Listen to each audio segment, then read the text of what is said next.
Êvar baş temaşevanên hêja em di bernameyek din a rûperekî ji dîrokê de bihevranê. Rûpera me dîrokê îşev 13 Sibatê 1925 dide nîşandan. Çi bû di 1925 da 13 Sibat 1925 li Pîranê Şeyh Saîd Efendî û hevalên xwe çûbûn Pîranê. Li Pîranê mala ku Şeyh Saîd tê da dima ji aliyê leşkerên Tirk ve hat dorpêçkirin û di wê piştî wî jî ew berpirsyarên wan leşkera gotinê zêde gotin û gotinê wan bi ser hev da neçûn werhasil ew û merivên peyayên Şeyh Saîd di nava wan da şerrekî mezin derket û bi wî awayî tevgera Kurd a sala 1925 ku Şeyh Saîd serokatiya wê dikir dest pê kir. Em ê îşev li ser wê meselê bisekinin. Mêvanê min Rêzdar Mihemed Selîm Uzun e. Heval niha tu bi xêr hatî keko sersera ser çavara. Xêrê be. Em ê li gor ewka xwe zanyariyên xwe zanînê xwe em ê li ser vê meselê bisekinin. Em bêjin di kîjan şerta dina dest pê kir, çawa dest pê kir, çi bû û em dikarin çi dersan ji viyanê derxin. Li ser bana em ê sohbetekê bikin. Hêvîdarim ku sohbeta me berhemdar be. Belê kek Selîm. Em hema dest bi bernama xwe bikin. Niha ez dixwazim ku cenabê te piştî şerê cîhanê yê yekemîn Dewleta Osmanî çi bû jê, rewşa Tirka çi bû, îtihadçiya çi kir, Kemalîst bi çi awayî tevgeriyan û rewşa Kurda çi bû, Kurda çi dikir. Ez dixwazim ku tu li ser wî agahî bidî temaşevan. Spas dikim Kek Henefî. Yani serî da dixwazim selav û rêz xwe nîşan bidim ji bo temaşevanên me. Îro bi rastî rojekî dîrokî ye. Di sed sala dawiya da di dîroka sedsaliya Kurda da 16 Sibatê rojekî dîrokî ye û wek di hereka netewî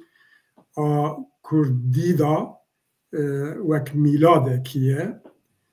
Wê rojê wek cenabê te jî got 13 Sibatê hereketa millî a Kurdistanê ku piranî bi navê Hereka Şeyh Saîd tê naskirin lê aslında hereketekî Kurdistanî ye. Dest pê kir. Tiştê ku sed sal berê qewîmî îro jî di rastî dilê milletê Kurd da hêjî dijî hêjî taze ye bi bîranînên xwe bi her awayî hêjî zîndî ye. Ez dixwazim piştî sed sala carekî dê şehîdên Kurdistanê serî da Şeyh Saîd Efendî û 47 hevalên wî ku li Diyarbekirê qada derê Çiyayê da 29 Hezîranê navber 28 û 29 Hezîranê 1925 hatin darvekirin wan bîr bînim ew pêkrevanên Kurdistanê di dîroka me da sed sal ne 10 sed salê dî jî ser da derbas be hêjî dijîne û dîsa bi wî münasebetê hemû şehîdên Kurd û Kurdistanê ê çar parçeyên Kurdistanê yad dikin û wan tu carî bîr nekin bi soz û bext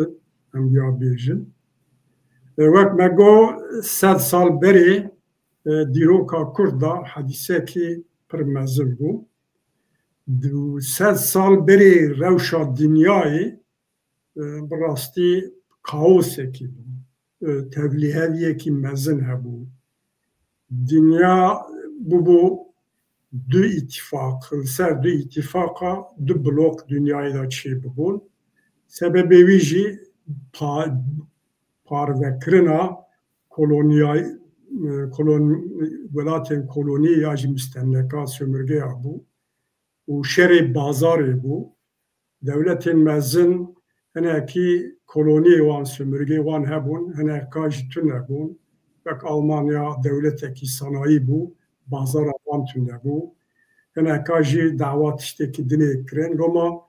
dewletên mezin ê dinyayê da bûn du qism. Yek dewletên îtilafê ku di nav da İngiltere hebû, Rusya hebû, Fransa hebû, İtalya hebû, dura Japonya jî ket viya û hemberê viya jî dewletên îtîfaq hebûn. Wana jî Almanya, Avusturya, Macaristan bûn. İmparatoriyeta Osmaniya bûn û Bulgaristan tevî ket. Wek em dizanin dawiya şerê da ên dewletê îtilafê serketin. Osmanlî jî wek merivekî nexweş hatibû îlan kirin û wî şerî da, wî kaosê da, wî şerê parvekirinê da erdê Osmaniya bû esası. Osmanî împaratoriyekî mezin bû ji Libya, Trablusgar bigire heta Kafkasya takrîben 2,5 milyon kilometre kare erdê wan hebûn. Îja hêzên mezin dixwestin ew merivê nexweş wek îlan kiribû viya nav xwe da parve bikin di merkeza wî şerî da yek jî ew bû. Osmaniyan ji şerê yekemîn heya dawiya şer bi rastî jî vinda kirin ji 2,5 milyon kilometre kare tenê Tirkiyê ma. Yani wek em dizanin takrîben 800 kilometre kare ji sisiya dudiyê erdê xwe vinda kirin. Di vî demê da wek cenabê te pirs kir, Tirk, Osmanî nav xwe da bûbûn şax. Hineka teslîm bûbûn. Hineka bi İngilîzara wek muhîbanên İngilîza biwara bû. Hineka dixwestin berxwe bidin. Di nav wan da kadroyê İttihat û Terakî tabî ew bawkêşin em ser wana bisekinin. İttihat û Terakî temsiliyeta milliyetperveriya yani milliyetçitiya netevetiya Tirka dikin. Diçin heya digên jön Tirkên ciwan îdeolojiya wan di nav Osmanliya da Osmanlı İmparatoriyekî bû merkezî feodal ne li ser esasê netev dewletî bûn împarator bû lê dixwestin dewletekî netevî ava bikin di pêşkeşiya viya jî wek îdeolojîk wek siyasî wek programatîk îttihat û terakkiya dikirin. Di vî halê xwe da jî dixwestin heta Asyaya navîn herin Tirka jî dibin ala Turanîzmê da bînin behev erdê Osmaniya xelas bikin. Wan dûra çikirin em dizanin yani dîtinê wan, îdeolojiya wan, hewildana wan temela Cumhuriyeta Tirkiye yani wek Kemalîzm wan ava kiriye. Kadro Kemalîst di rê çawan da diçû. Dûra berê xwe dan Tirka belkî Kurda û Ermeniya û kesên dinê dewleta netev dewleta neteviya Cumhuriyetê bi vî awayî îlan kirin. Di vî demê da dinya valatiyekî da bû و کرد جی لگرینی آدا بو کرد نافدا هی نو ملت پروریا کردا آ کلتوری دست بکره بو یعنی خورتن کو زاروکن اشراف باگ آغا سروک عشیر ای کردا ای کو حال وقت وان جیدا بند خواندن لی استانبول و دریدی به طیبت زی مارا بدرخانیان مارا جمیل پاشا بابان و کسیندنی وان میزه کرکو ملتین دی دخوازن جب اوا حکومانیا عثمانیا خلاص بکن عرب دست فکر بو گوتبون ام عربن آرناوت گوتن ام آرناوتن بلغارا گوتن ام بلغارن ملتین دی جی یا او جی حتی وی چای خو عثمانیا دیتن دخواست کو او جی شورا ریکی ناسنامه کی ببینن ایدی دست فکرن تغییری کی ملی نافدا آوا بکن دسر اساسین جواکی کلتوری و تشتی وهذا دیگر اگر اوبد خوازم به کرتی سر به دمی یعنی کردا چکرن استانبول سری دا و سراسری کردستان دا رفت چاوا به کرتیجی چکی بحثاوان به رفشی کن یعنی ام دکارم بیجن کو 100 سالا 19 جو orta 100 سالا 19 جو شیخ نهری حرکت آوی بگره و 100 سالا بیستان سراسر کردستانی بو قادا سرهلدان کردی ملی بچن بجدا رنگ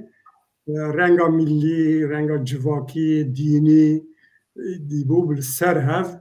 دوام کرد او 100 سال و 100 سالا سرهلدان ابو کردستانی دا به کردی هم بیجن بابانزاده عبدالرحمن پاشا بابانزاده احمد پاشا عبدالرحمن پاشا سرهلدان یزیدیان سرهلدان شرف خان بگ شیخ عبدالله نهری حرکت اوی بدرخان پاشا ملا سلیم و شهابتین یا بیتلیسی حرکت سمکو شیخ محمود بارزنجی افندی دورات کوچگیری 1920 این حرکت ناستوریان حرکت بیت و شباب 1920 دیسا و حتی شیخ سعید و آوری و دیرسنتی هناکی بحث کرد بوانا و هناکی جی حرکت هندنی سراسر کردستانی بو قادا سرهلدانا یعنی نتنی دوار سرهلدانا دا کردا وقت مگو بیجن استانبول دا به طیبتی هناک کومل ریخستن آوا کرن دناوان دا ایکو ایرو ام دزانن ناس نکن وک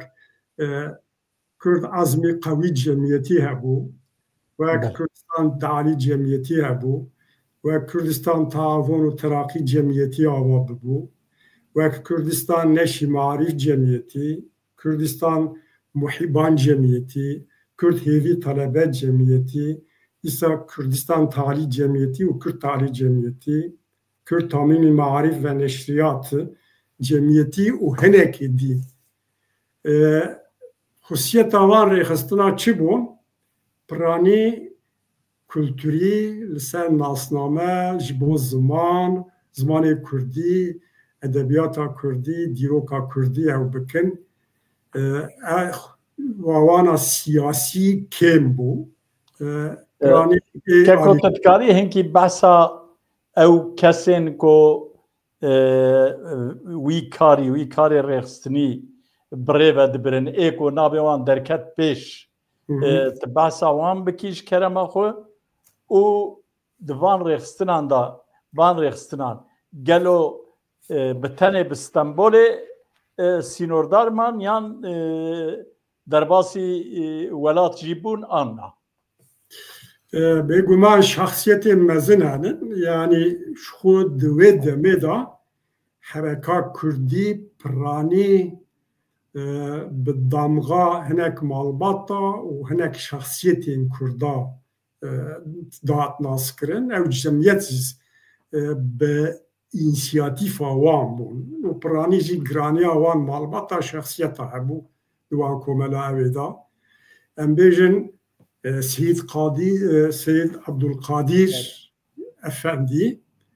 كو دوي دميدا İmparatoriyeta Osmaniye'da makamı heri bilind da cigirti bu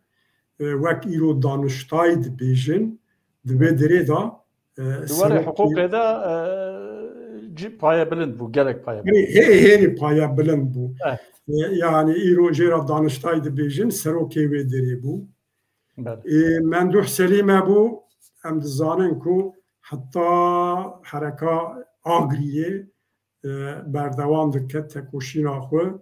û direve heta diçe li Sûrî ku bên kontrola evê da bû û ji malbata baban kes hebûn ji Kurdistana Başûr Kurdistan de Ahmed Ramiz Efendî hebû de misalen vana piranî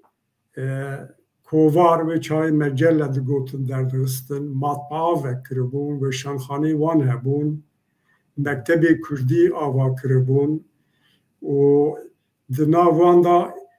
qismekî jî di nav İttihat Terakî da cî girtibûn heta avakerên İttihat Terakî bûn jî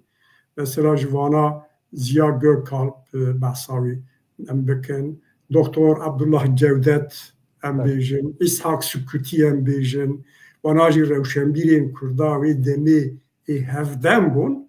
lê piranî serî da di nav İttihat û Terakîya da cî girtin dîsa Mala Saîdê Kurdî Saîdê Nûrsî ku ciyê wî taybet hebû û dervê wî gelek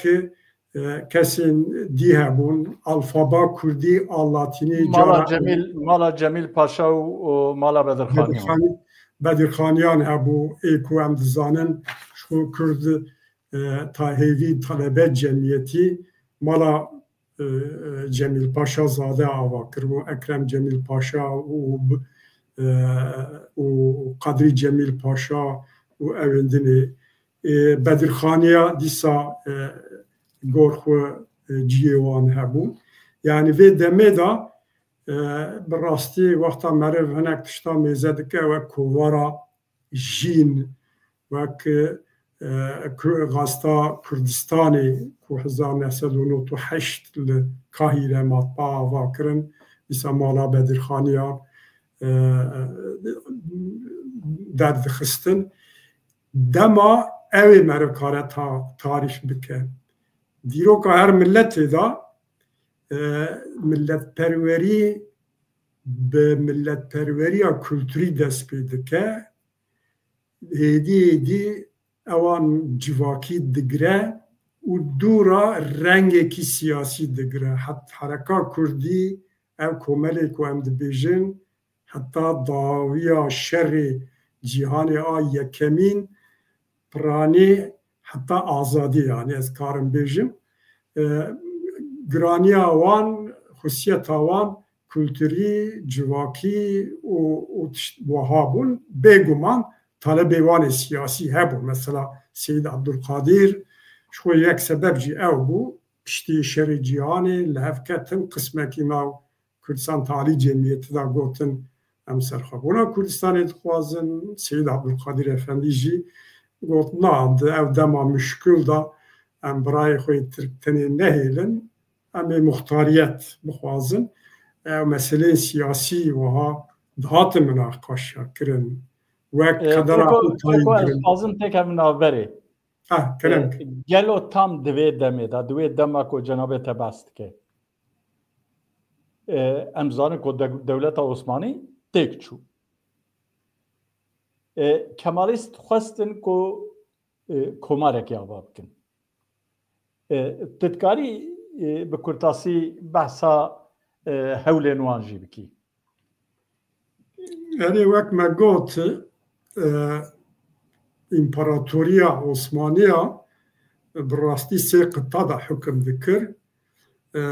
ser hev winda kirin Balkan çûn yani hemû dewletên ku îro Balkanê da henin ji destê wan çûn Libya bigire Ereb ji destê wan çûn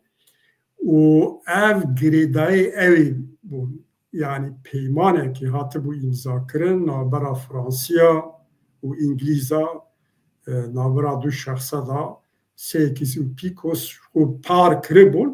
şerrê cîhanê yekemîn jî pêkanîna wî planê bû li gor wê planê di merkezî de dîsa arda Osmaniya bi winda kirin îcar kadroyên İttihat û Terakî ku dûra Mustafa Kemal û Kemalîst em nav dikin wana xwastin hereketekî dest pê bikin dîsa jî em dibînin ku binê da tîliya İngilîza tê de heye ji ber ku ji şoreşa bolşevîzmê tiştê ku li Rûsyayê diqewîn pir tirsiyan û Tirka wexta dest pê kir Mustafa Kemal û hevalên xwe ew şart û merc ev rewş nedîtin ku li Tirkiyê dest pê bikin xwe spartin Kurdistanê loma Mustafa Kemal li gor hineka bi destûra İngilîza vaporekî swav be tê Samsunê ku Tirk mezin dikin işte Mustafa Kemal çû Samsunê û hereka millî a rizgariya Tirkiye dest pê kir çîrok e astê xwe da lê xwe spartin Kurdistanê ji ber ku Kurdistanê da fîlî ew dest pê kiribû yani şer hemberê Fransiya rast e ne rast e tiştê dinê İtalyaya û evên dinê û mesela Rusya da evê mesela ihtilala bolşevîzmê da li hev ketibûn îca rabû xwe Spart Kurdistanê Mustafa Kemal İttihat Terakî kadroyên ku ji İttihat Terakî mabûn dervê Enver Paşa û Talat Paşa evên dinê derdora Mustafa Kemal xwavêt bexta Kurda wexta meriv namên wî dixwîne ji Şeyx, Axa, Bek, Serok Eşîrê Kurda ra tedî dibêje ayağınızın turabı olayım yani ez bibim axa bin ningê we wa bi rica û minnet û dibê em ji bo xilafetê xilafetî û İslamê xelas bikin me dest pê kiriye fikrê xwe eşkera nake heta Erzurumê tê kadroyên Kurdî ê millî ê ku ji Kurdistan Talî Cemiyetî bigire dûra evên ku azadiya ava kirine wî proje dibînin dijî wî derdikevin û bi taybet Mustafa Kemal jî wan hedef dikire heta dixwaze ji ortê rake tam di wê demê da meriv dikare bêje li koçgiriyê Kurda Kurd ketin nav tevgerekî û çi bû yani tam di wê demê da berê ku derbasî vê noxtê bibim pir girîng e ku meriv behsa ihtilala bolşevîzmê Lenin têkiliya Mustafa Kemal û wê kadroyê bike em dizanin ku Rûs heta çewligê Bingolê hatibûn gelek cî xistin ji aliyê me da jî heya kevrê qul hatibûn heta wê derê hatibûn ji mintiqa me da digotin dengê top û tüfegê wan dihate heta gundê Palûyê lê piştî ku ihtilal çêbû ihtilala bolşevîka Lenin û hevalên xwe biryar girtin gotin ew şerekî neheqe û esker paş da kişandin û rabûn dîrek bi Mustafa Kemal ra têkilî danîn silahên xwe bi xwe ra gelekî nebirin teslîmî Mustafa Kemal kirin heta li gor hinek tarîxzanan nizanim çi qas hezar altın da Mustafa Kemal ku Mustafa Kemal hemberê li gor dîtina wan gotinên wê demê emperyalizmê qet neve bêtiraf bike û rabû binîda wan nas kir piştgirî da Mustafa Kemal tam da wî noxtê da qedera Kurda a sedsalî carekî di wî hadîsê de hat tayinkirin ku ne tenê bi şerê cihanê girêdayî bû. Kurda hêviyê wan Ek Selîm ez dixwazim tiştekî ketbîra min ez wî parve bikim. Di heyanî salên şêstî hefteyî li Bakurê Kurdistanê cire cire tiving hebûn, tivingê şer. Îcar tivingek hebû jêra digotin ûrisî. Tivingê ûrisî, tivingê ûrisî ê wê demê bûn. Ê wê dema ku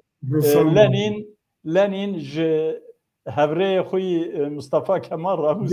diyarê kirin. Diyarî kirbûn. Tam di wê demê de işte Kurda bi şerê cihanê yekemîn bi peymana Sewrê û bi afrandinan çarde prensîbên Wilsonê bi rastî Kurd ketin heyecanê. Hêviyekî mezin bi prensîbên Wilsonê girêdan, hêviyekî mezin bi Sewrê girêdan. Çima ji ber ku dîrokê da cara ewil qedera xwe tayinkirin Wilson serokê Amerîka îlan kir ne weka ku berê em jî têda me solciya digot Lenin ew prensîpalî hikayaniye na Lenin ji wê girtiye Wilson girtiye di vê dirê da dibêje her milletekî ê ku bindest e ê ku koloniye müstemleke yani sömürgeyî deniz aşırı sömürge digotin wana heqî wan heyî ku qedera xwe tayin bikin Kurda rabûn wana münaqeşa kirin pir balkêşe ku hinek rewşenbîrên Kurdan wê demê qedera xwe tayîn kirin fêm kirin münaqeşa kirin ew wek pêşketin di mana milletperweriyê siyasetê da wek qistasekî bû. Sewrem dizanin yani soz da bû Kurda û Ermeniya û şerê cihanê da İmparatoriya Osmaniya bela bû Tirk tek diçûn walatî çêbûn heya Kurdistanê Kurd rêxistina ava kirin. Mesela Kurdistan Talî Cemiyetî li İstanbulê da bû merkez lê Diyarbekir, Xarpêt, Van yani Kurdistan Malatya evê dî nayên bîram şeş ciya da şûbê wan hebû wek te jî bazı cenabê te jî got di mintiqa evê da Erzincanê da Koçgiriyê da şûbê wanê piçûk hebûn em bêjin Zara, Kangal, Divrîgî û çar pênc hewlêrên herê Ümraniye em ji mektubên evê derdixînin mektubên Elîşêr ku li ser Kurdistan Talî Cemiyetî bi rêya serokê Kurdistan Talî Cemiyetî Seyid Abdulkadir dişand konferansa Parîsê ra di binê da navê wan şûba heye û navên serok eşîra heye Seyid Rıza heye wextê me hebe hêjayê ku wallahî em hema bêjemenîrê wextê xwe erê baş e me sınır bike Cemiyeta Azadiyê damezran ne damezran diye yani em werin Cemiyeta Azadî erê di çawa hat ava kirin yani te cenabê te got Cemiyeta Tealiya Kurdistanê bû du alî û ji hev veqetiyan û tam di wê ewkê da hin em bêjin rewşenbîr û siyasetmedarên Kurdayî ê wê demê rêxistineke îlegal em bêjin rêxistineke neyînî ava kirin Komîteya İstiklala Kurdistanê. نابێ وێ هەنێک بووی نابی ئەو دکن بە کورتاسیش خورا گوتنە ئازادی yani şu ew jî noxtakî giring e azadî bixwe rêxistinekî girîng e lê şert û merjên ku tê de ava bû û cudatiya wan ji komel û rêxistinên dinê ê bingehîn heyî berî her tiştî avabûna azadî vî tiştî dide me ew kirin ku zanîn ku Kurda hêviya xwe ji rên ji Kemalîsta girt erê girt rêya bi aşîtî û bi Wilson prensîbî û bi sewr û bi tiştên dinê na li Kurd xwe zivirîne gotin em heya ana ne li ser axa xwe rêxistinî bûn merkez İstanbul bû bi rastî İstanbul merkeza milletperwerî kulturî a Kurda bû gotin em lazim e merkez bigwerînin em ser axa xwe bibin hêz ferqa hêrî mezin azadî û rêxistinên din yek ev e Kurdistanê de ava bûyî a du wek cenabê te got îllegal e asîsiya rêxistinekî hem modernîst hem tradisyonel kadro têda henin em dizanin ku kêmtirîn 22 subayên ku Orduya Osmaniya da wazîfe girtibûn di vê rêxistinê da kî avaker e kî îdareyê da cîgirtiye di navan da Hisa Nûrî Paşa bigire û kesên dinê û kadroyên ên radîkal ên modernîst ê Kurdistan Tarî Cemiyetî û rêxistinên dinê berê xwe dan Kurdistanê û di nav civata azadiya da cî girtin loma jê di dîroka rêxistiniya siyasiya Kurdistanê da rêxistina ewilînek û ewil e ku bi daxwazên xwe yên siyasî vekirî derdikeve holê daxwazên siyasî ji ber ku ne dihat qebûlkirin di ser bingeha îlegalîtê xwe ava kirin û di gelek ciyada rêxistinên şûbên xwe demekî pir kurta li gor hinek tarîxçiya 1921 li gor hineka 1922 da hatiye ava kirin li gor hineka li Erzurumê hatiye ava kirin li gor hinek tarîxzanên ciyên dinê nîşan didin taxrîben li gor tiştê ku Olson kitaba xwe da dinivîse ser hereka Şeyh Said Efendî Robert Olson ku wek çavkanî eskerekî subayekî İngîlîza nîşan dide piştî hereka Beytûşebabê Nûrî Ihsan Nûrî Paşa û çend hevalê xwe diçin Kurdistana Başûr ku di bin kontrola İngîlîza da bûn di wêrê derê da bi İngîlîzara eskerê têkiliya wan çêdibe ew ji wana yek nota digire û kitaba xwe da dibêje ku 22 ciyên Kurdistanê da şûbê wan hebûye lê ê ku vekirî ye em dizanin Vanê da hebûye Erzurumê da hebûye Diyarbekirê da mesela Ekrem Cemîl Paşa serokê wê ye li Bingolê Darahênî Ali Tayyip Efendiyê serokê wê ye lê wek dibêjim 22 ciyada ez dirêj nekim di wî evê da rêxistinekî millî ye berî her tiştî rêxistinekî li gor evên berê bêtir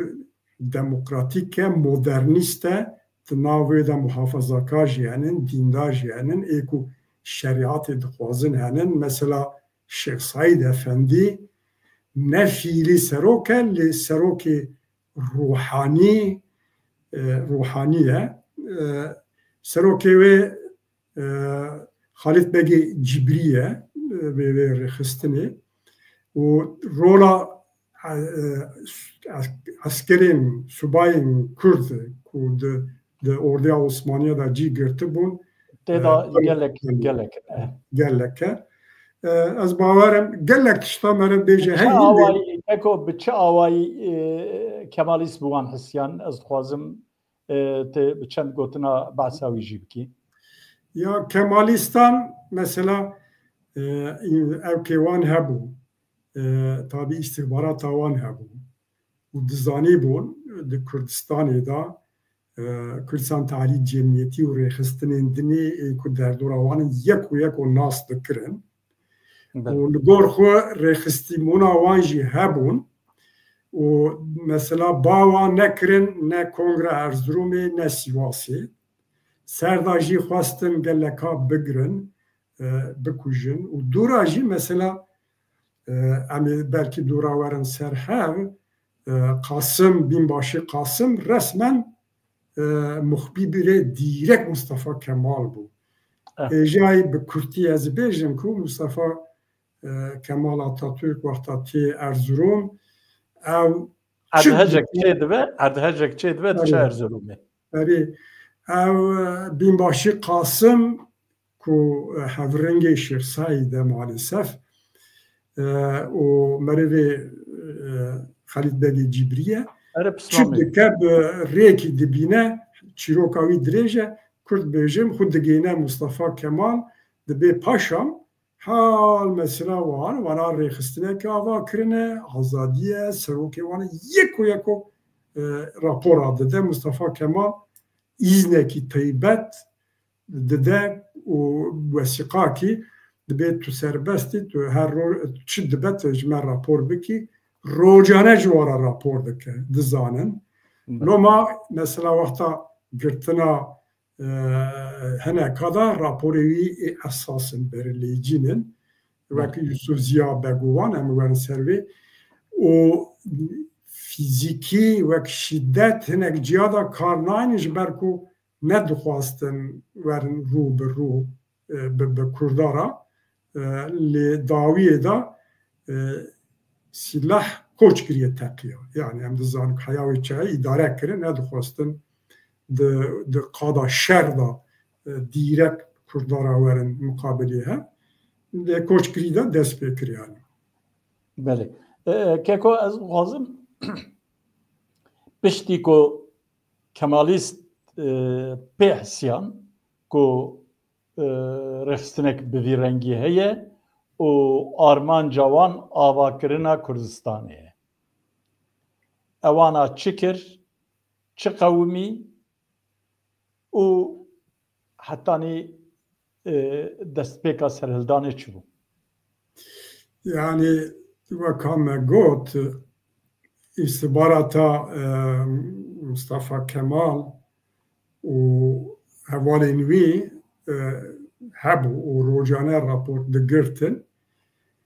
tiştê ku serî da xwestin bikin azadî bê serok bihêlin wek me got serokê azadî ew bû Halit Begi Cibrî bû wî bigirin û dora ên xwedî bando rola wan hebû Yusuf Ziya Bege û wana girtin em dizanin birin Bitlisê di vê derê da gor hineka îdam kirin gor hineka gullebaran kirin û dora dor hate Şêxsayîd ku Şêxsayîd bigirin ji ber ku Şêxsayîd wek me got wek ruhanî serokê azadiyê bû heya wê rojê wek serokatî ya ji tiştekî wî fiîlî em rast nehatine lê wek serokê ruhanî qebûl dikirin. Ehtimalek pir mezin ew jî di rêveberiya azadiyê de bû. Erê yani tabi tê gotin ku rêveberiyê da bû hinek jî dibêjin ne rêveberiyê da bû loma qabilî münaqeşeyî lê a ku ser îtîfaq dikin tarîxzan qet nebe rola wî mezin bû wek ruhanî لیدرێکی ڕۆلەوی هەبوو وەک هەرکەس دانی باەر دکارە بوو ji ber ku azadî wek me got ê modernîst hebûn ê dîndar hebûn civata kesimê hebûn dora xwestin Şêx Saîd bigirin û ew dibe sebebên ku hêdî hêdî hereka 1925 a ku em dibêjin hereka Şêx Saîd dest pê bike lê wek me got azadî meriv çend gotina ser zêde bike bawerim baş e demekî Kurd bû ava bibû her çi qas demekî Kurd da gelek ciyada xurrêxistin ki şûbê azadî hatin avakirin hema seraserên Kurdistanê çi rewşenbîr hebin çi alim û dîndar ê olî hebin çi eşrafê Kurda hebin çi ên ku xwendibûn wek rewşenbîrên modern û çi subayên ku ordiyê dabûn ê ku ruhê millî pê rabû dibin ewa xwe da civan dibû wek rêxistinekî şemsiye bû civakî bû programa û evê wê da nev vekirî be jî serxwebûn dixwast malîser program û tûzik tam nebelliye yani neketî destê lêkolînera lê daxwazê wan zêde kêm bellî ye gelek navê wî hebû Loma mesela digotin Kurdistan İstiklal ve İstihsal Cemiyeti yani rêxistina erê serxwebûn û rizgariya Kurdistanê yani Kurdistan Komitesî digotin Kurdistan İstiklal Komitesî digotin lê piranî bi navê azadî dihate naskirin bûya wê ji xwe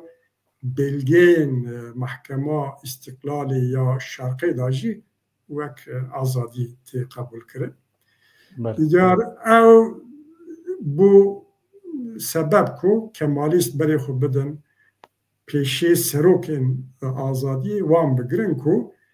hereketê hem bêserî bihêlin hem jî belkî weka dûra em ê ser bisekinin bêwext bi provokasyon bêwext bidin teqandinê yani. Piştî ku Xalid Begê Cibrî û Ziya Beg hatin desteserkirin û wan birin Bedlîsê Şêx Saîd Efendî li Qolhesarê bû gundê wî bi çi navê navçeya wan a Qolhesar erê bi ew kêfa girêdayê werhasil bi Xunîsê va girêdayê tê gotin ku Qeymeqamê Xunûsê dostê Şêx Saîd Efendî bûye Qeymeqam rojek gazî Şêx Saîd dike divê hayata ji te heve dibe ku te bigirin haziriya xwe bike yani bira hayata jî heve ew jî lê dixe û ji Qolhesarê dertê û berê xwe rast dide Çewlik ber bi Çewlikê da diçe ew lê diçe di nav cibran derbas dibe wan îndî Şêxê Çanê û Şêxê Melekan û ez dixwazim tu wê pêvajoyê bi çawa yî gihîşt Licê û bi çawa yî ji Licê çû Pîranê û çawa şer dest pê kir. Tedê dixwastin Şêx Saîd bigirin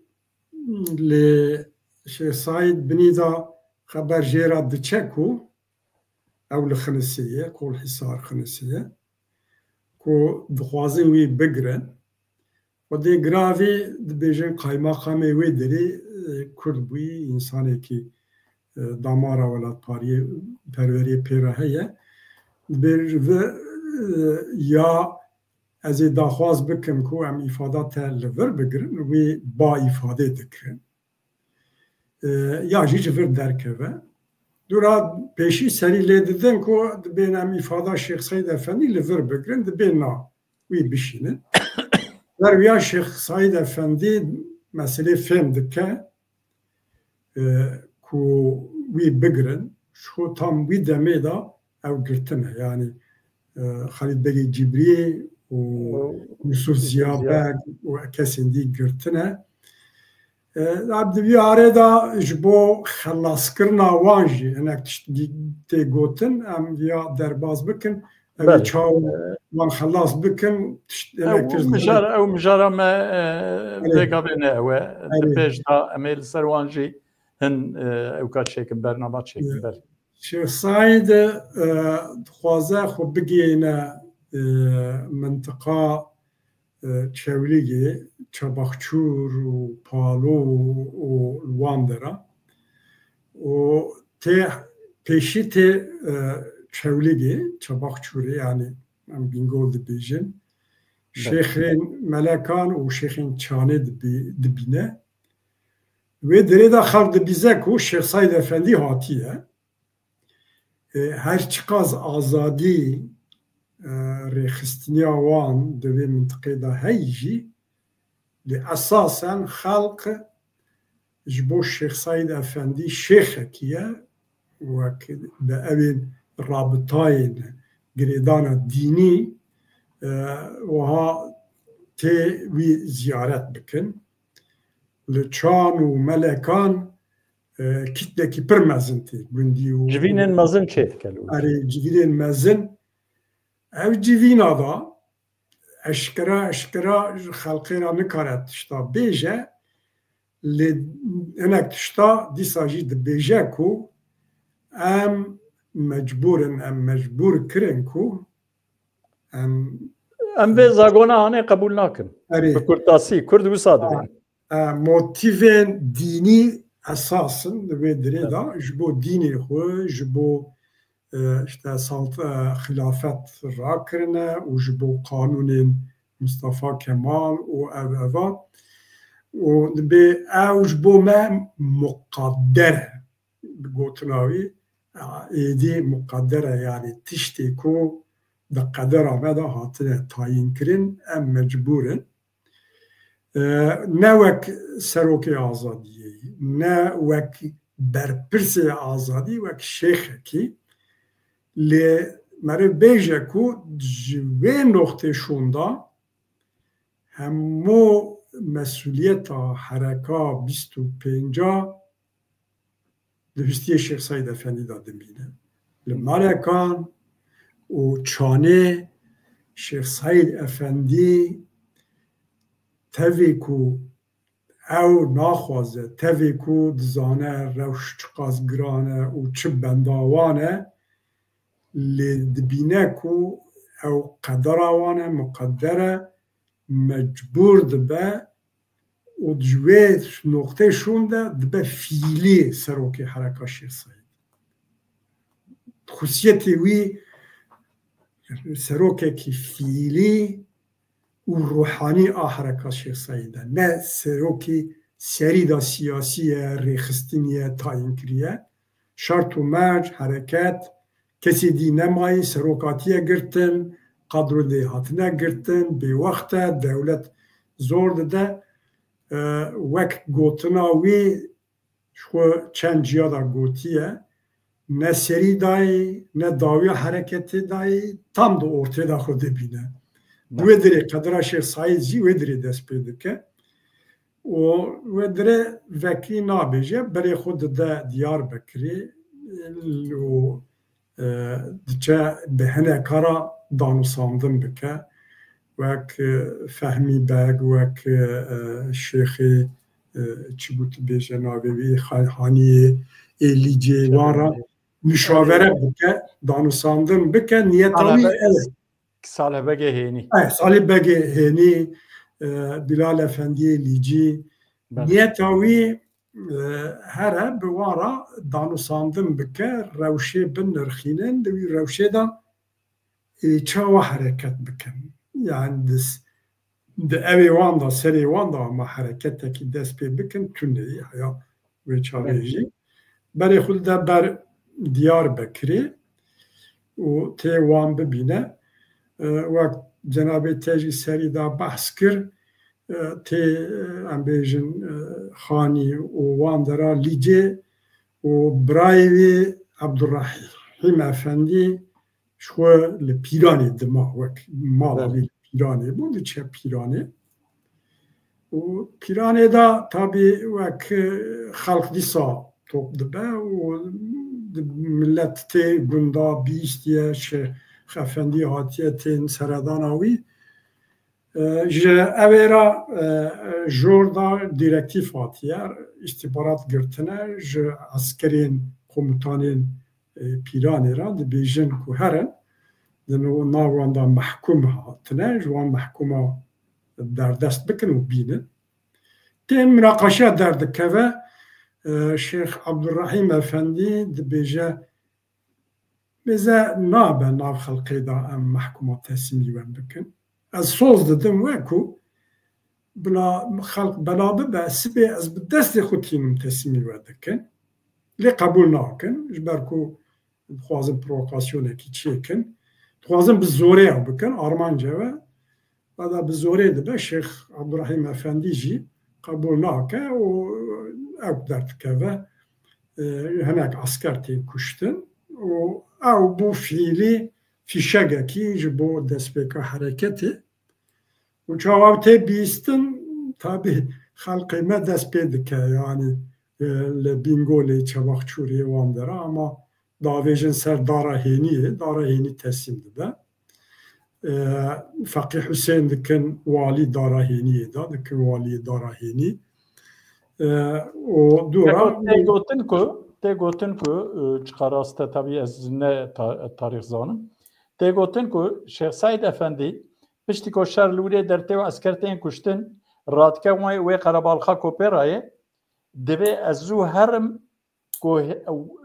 جیدنا برا سرهلدان چه نبه yani هی وقتا وینینه حیات گیجه هین کتیه دسته سرهلدیره حیات چلجه لجی کتیه دسته سرهلدیره چه داره هینه او درجی کتیه این دیلور رودنه و مکتوبه دنویسینه و دشینه جه سروک عشیره و جه شیخاره و حرکت بوی اوای دست بکر امزانن کو جوری هاتن کو دیاربکر بستینن شیخ شریف چو خارپیت ستند خواستن کو دیاربکر جی بستینن لی مخابن لدیاربکر لبر سورا دیاربکر درباسی باجر هنک سرهلدر درباسی باجر بون بحثا چل کسان دکن چل فدایات دکن لی بسر نکتن و شیخ سعید افندی بکشیا امزانن کو بین باشی قاسم ل پرا عبدالرحمن پاشا به اوککی به اخانته شیخ سعید افندی دست سر کر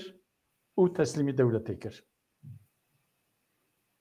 بله و پشتی ویجی خالد بگی جبری و سف زیا بگو هوالین وانا لبدلی سیهاتن دار بکرن و لدیار بکر جی شیخ سعید و هوالین ویجی هانین دیار بکر و ام ناخوازن ایندی جبركو دمامه عندك ما نيزي ساعتكيه ام ناخذن ورغلي مثلا دياربكر تشبو تشنبو بتشاواي بو ام ناخذن تكفنوي چما شيخ سعيد نچو هنا قصاد بين چما نچو جاي ساسون چما چو د پرا عبدالرحمن پاشا دا درکت لوری او تشتات سریوی اینه کو ساجید بیشن اینجا از دخوازم ام بین حرکت تکچو شیخ سعید و هبالینوی هاتن دارزاندن و تف هم ل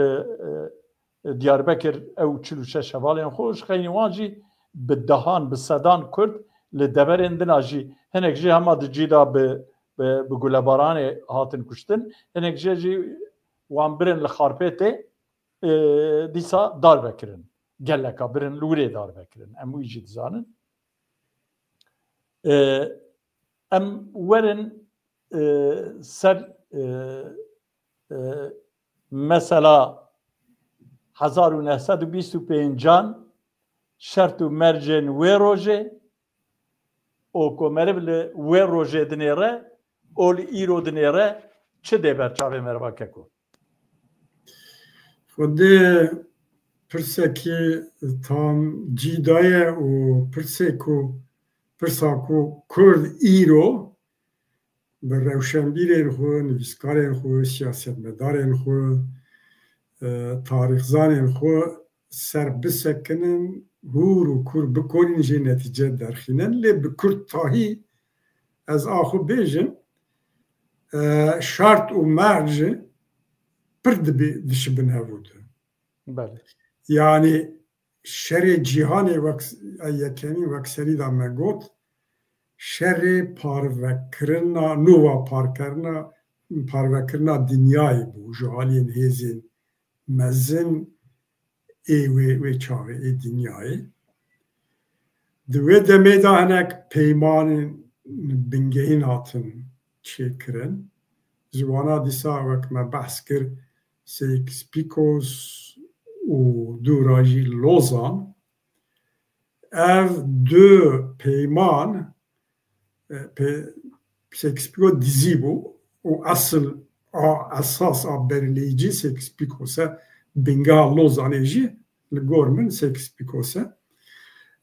دنیا بلی پارو کربون نافنا yani peymani ki deri ki Rabbim ve çavabı be.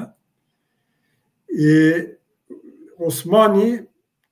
vinda kirin u axa ki mezin 2 milyonu niv kilometre kare vinda kirin Anadolu destevandama. İro pişti 7 sal hükmê wan her du peymana jî a Sêkspîkozî a Lozanê jî 7 sal bû 7 sal ser da çû her du peyman jî bêhükm mane hukûqen li gor hukûqa navnetevî a peymana her taraf xwe heta ku wexta ku tayîn kirine li wî nextê peymanê re girêdayê qebûl bike lê ana eyên ku wî program به پیمان امضا کنه کس بوان پیمانا گریدایی مجبور حس ناکه و جاره کی دین دخوازن دنیا نووا پار ببه لوما دنیای دا چند قطبیش برویه و به طیبت زی روژاتا ناوین جاره کی دی وک هر کس ام ده بیجن دیزاین کرنا وی دا aynı وک شرط و مرجین که دوی دمه دا هبون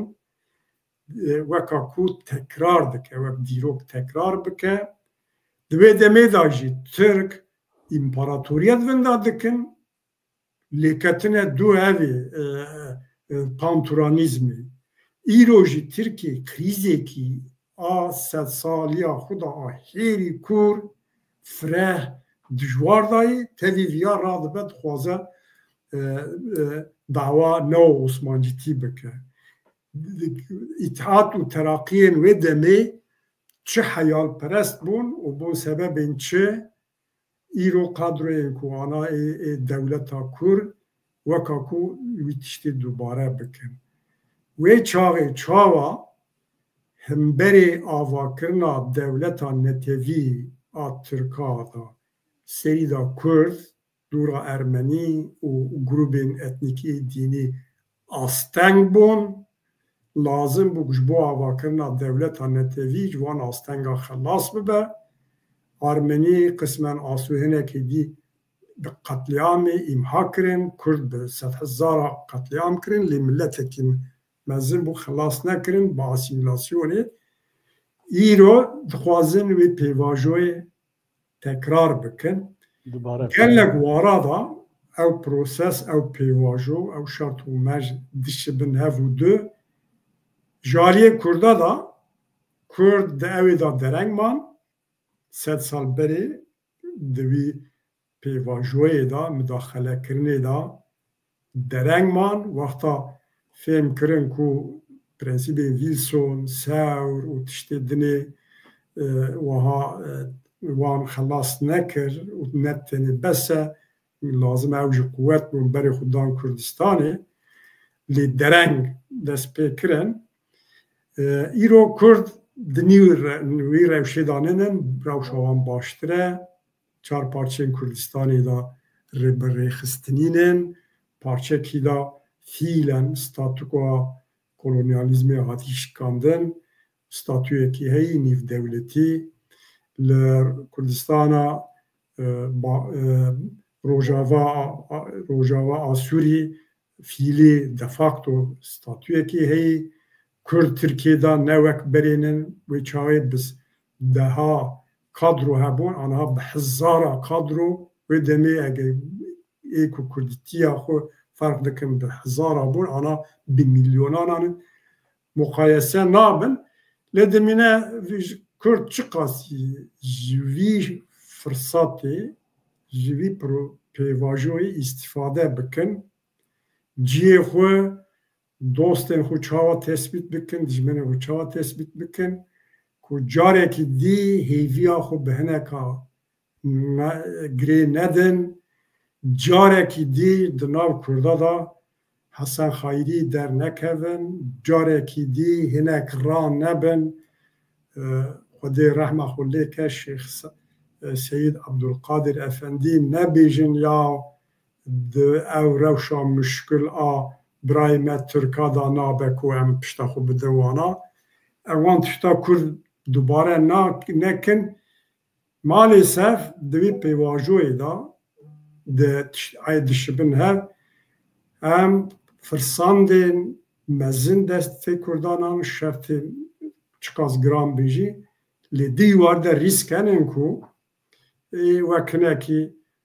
derkevin bêjin qedera Tirka û Kurda bi hev û dûra girêdayînin hinek wisa dixwazin erê em hêvî dikin û daxwaza me ev e ku milletê Kurd kadrên Kurda rewşenbîrê Kurda gudariya wî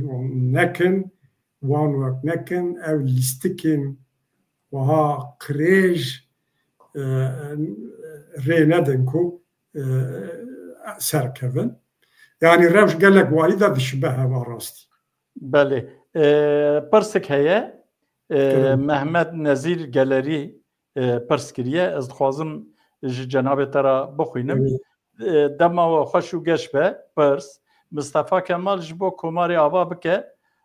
tê xwe dispêre Kurdistanê û her wiha komara xwe ava dike lê Kurd li ser axa xwe dewleta xwe ava nake gelo nedamezrandina Kurdistanê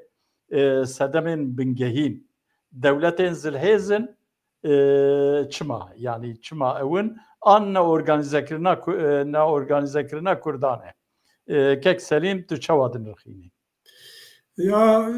ev tiştê ku yani bi Kurdasî bi çi awayî lê Kurd çima têk çû gelo sebeb dewletên zilhêz bûn ya sebeb di nav me da bû çi bûn her du bûn bi hev rabûn çi bûn hinkî li ser wî jî biaxivîke ku bêguman her du bû jî em şartên hundirî bûn em şartên dinyayê bûn şartên derwa bûn şartên hundirî belkî li gor min netayînker bûn yani gelek ciyên dinê da ji Kurda kêmtir mücadele dane bedel dane lê serketine lê Kurd ew qas berxwe dan wek min got sed sala bîstan seraser sed sala berxwedana Kurda bû ne tenê Şêx Seîd xuya dike ku dînamîkên hundirî têr nake ji bo xilasiya milletekî me berê digot dînamîkên hundirî berleyicînin wek ne rast bû wê çayê jî ne rast bû li esasen nîzama ku hebû dinyayê da hêzên mezin ên ku dixwestin nîzama nû ava bikin di vî nîzama nû da cî nedan Kurdan a rastî ev yani nîzama nû kî ava kirin Ewropiya Fransız û İngiliz Fransız û Rus dura Bolşevîka yani Sovyet û piştî ku سوویت ابوج سروجا اول نابرا سوویت و اوروپایا دا وک دنگه پولیتیکاسی کی چه بو کرد بو قربانا ویتشتی کرد بو قربانا سیکس پیکوس لوزان نظام کو پشتی حرب جهان هات و به طیبت احتلال بولشویزمی پشتی احتلال بولشویزمی قدرا کردا هاتی بو تاین کرن او قدرا هاتی بو تاین کرن جالی سوویت جی هات مهر کرن یعنی 100 سال قدرا کردا به ویاوای گریدایی مایان دلیل سروانا قفل کرن بله بله که کو به ویاوای ام هاتن داویا برنامه خود گوتنین جناب تی داوی تی چه بیجی ام شهیدن خو جارکی دی بیرتینن به حرمت وان یاد دکن شهیدن کرد و کردستانی و وقت مگو او روشاک ایرو ام تیدانن او روشا خصاص پیواجو خصاص دا ام کرد نین خواپاندنه جارکی دی 100 سالکی دی قدرا کردا برایکی اوی نینی نای تاین کرن پشتی 100 سالا جارکی دی فرصت کتی دسته ما ام قدر خوی جاری دسته خو بزانه بون و باریکاری دوسته خو تاین بکن و سپاس دکم جبو تماشاوان مرا و جبو چارپل مدیا و کارمن چارپل مدیا بله بله تماشاوان هجا از خواستم اجی اما به چند گوتنه خو اکبکم یک او آگره که شیخ سعید و حوالین خو وی خستن نتفیه ایرو که آلا کردستان سر پارلمانا باشور کردستان تیل باکرن او بردوامی اویه یعنی 200 سال داوی کرد هر سری هلدانه و بردوامیا هبن ایرو روجاوای کردستان جی بردوامیا ویایه ام هیوی دکن که او آگر هر گربه و کرد بگیجن آزادیا خود او شیخ سعید و همو حوالین وی امزارن که دوی تفگره دا بده هزاران کرد هاتن قتل کرن او شهیدین ما تف رومتا منه امی تجاره وانج بیر نکن از اینجا بفترم سر سیاستا کرد جی از چند گوتن بیجم دوان روژین داوی دا لدیاربکر ام وک پارتیا ولات پارزین کردستانه جبو کو کرد جبو زاروکه خود درسا بجارته آ کردی ببجیرن ام هنک بلاوکا بلاو دکن برای نیجا خوشکی نیجا والله خلق ما آماده وقتا چاب ما دکتن کو او که جلک لسر ما بو لسر دگو زمان معلومتا ما یان جیشته زمان کردی و فلان هنه هبونا ما فلان کو چاب وید کتن چاب وانا دبرقین یا جن دهاتن دگوتن مسئله چیه مدگو مسئله اوه زاروکه خواه اکامه چواب کن امه چه بکن نزیکاتی که پر مزنه شان دیدن و سابه گره سیاستا کرد لصحیبه سیاستا کرد کل صحیبه گل اوه پشتوانی بکه از دوی باوریه دامه من اف دروژه داوی وی دید که گل ما